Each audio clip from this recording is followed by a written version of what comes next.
apnea is a common but serious sleep disorder that causes interruptions in breathing during sleeping.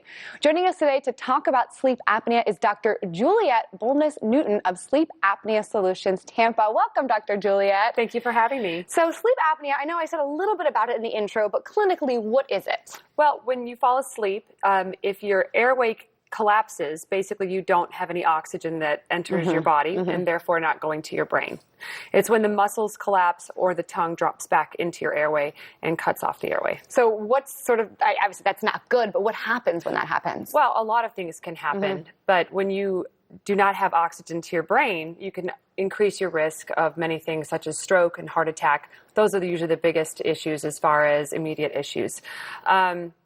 What we want to do, though, is help patients so they don't have long-term problems such as diabetes, heart disease, and other risks of other heart issues, as well as any kind of disorders that they can have based on not having oxygen into their body. And to me, sleep is such a precious commodity that I would hate to have that, interrupted, and people do. So what are symptoms someone can look for if they think they or a loved one have sleep apnea? Well, there's several things that can be looked at. From a bedtime partner sometimes notices their husband or wife or spouse may have issues where they start gasping for air at night.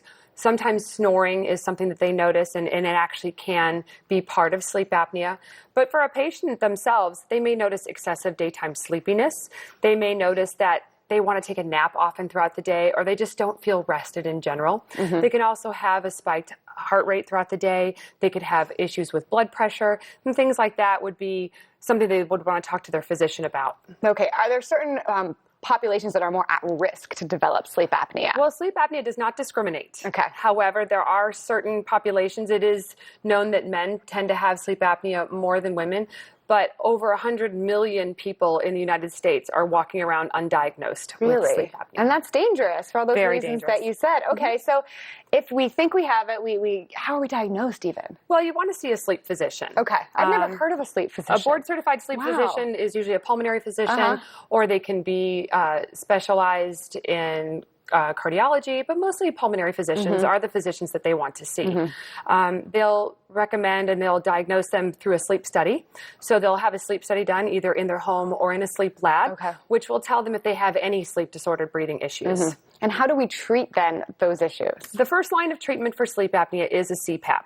It is the gold standard of treatment, but unfortunately some patients really struggle with staying compliant with a CPAP. And can you break down, I think I know what a CPAP is, because I've never seen one, but I've seen them in the airport. People have to put them through. Correct. So what is it? Is it a machine, like a spider jet helmet? Yes, it's a machine that will continuously provide oxygen in pressure, so that it keeps the airway open while they're sleeping. So you have to sleep on your back then? It's usually best, and it just depends on the type of mask each patient has. And so those are reasons why people might not be as compliant with that, because it's tedious, because it's uncomfortable. Is it noisy? Not really. Okay. Actually, they used to be. They used to be very noisy, but today, with technology, they do make them much quieter for the bedtime partner, so that they don't get a bad night's sleep because of it. But unfortunately, because of the masks and because of the pressures, sometimes it's very difficult for patients to be compliant with them. And that's where we come along. Good. What is a better solution then? Well, the better solution than not wearing a CPAP is the second alternative to treatment, which is what we call a mandibular advancement device. These are fabricated by dentists like myself who are board certified in dental sleep medicine. We work with the physicians with their patients that are failing at CPAPs, and they will come to us and we will fabricate devices for them to keep their airway open. Wow. And you can do that just from manipulating the mouth, sort of. Yes, there's a little bit more to it, but but basically that's the gist of it. And we fabricate these devices, which are medical grade, custom fitted devices just for each patient. And we have a lot of things that go involved with making sure that we select the right type of device for each patient. There's hundreds of devices out there. These are just a couple of them that I brought today just to show. And are these things that are typically covered by insurance for people that need them? This is a medical condition.